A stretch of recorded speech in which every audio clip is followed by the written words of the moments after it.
Why do some drugs are acceptable to some countries but not to others? Cite a specific drug and explain your premises. The acceptability of certain drugs varies between countries due to the differences in cultural norms, medical perspective, historical factors, and socio-political influences.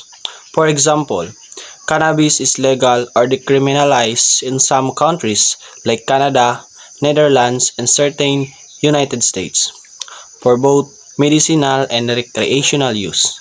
However, it remains strictly illegal in many countries, including several in Asia and the Middle East.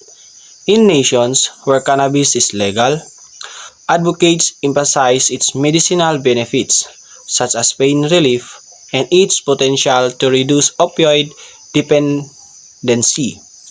Cultural shifts towards more liberal drugs policies have also driven its acceptance.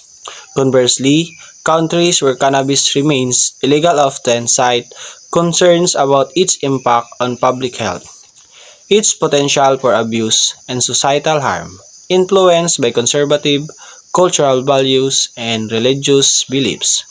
Moreover, these countries may face harsh penalties for drug use, reflecting a strict approach to criminal justice and social control.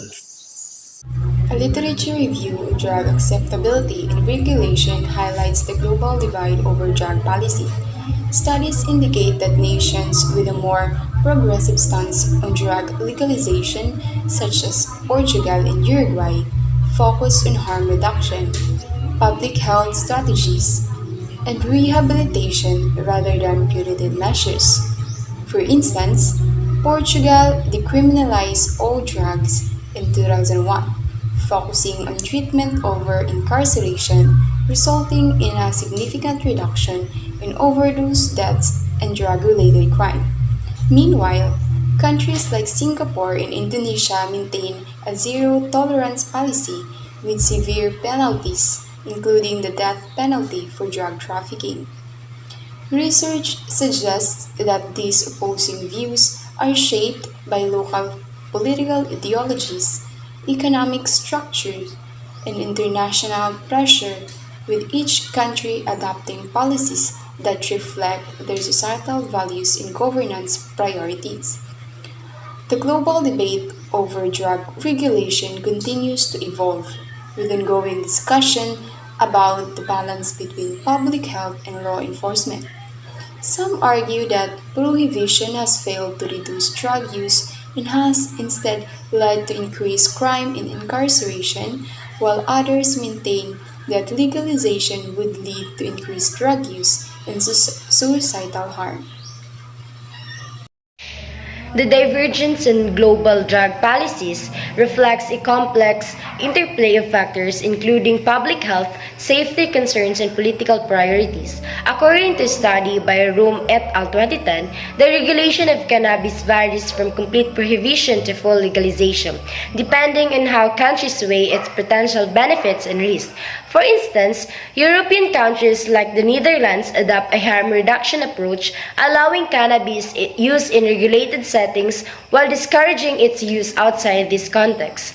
In contrast, Asian countries like Singapore enforce strict penalties, viewing any forms of drug use as inherently dangerous to society, according to Global Commission on Drug Policy 2019. Also, according to the World Health Organization, differences in drug policies often reflects each country's socio-economic conditions, governance structure, and health systems, while some nations focus on public health implications of drug use. Others emphasize criminal justice and deterrence. The contrasting approaches underscore a broader debate over whether drug addiction should be treated as a public health issue or as a criminal offense, a debate that continues to influence global drug policy. And that would be all. Thank you.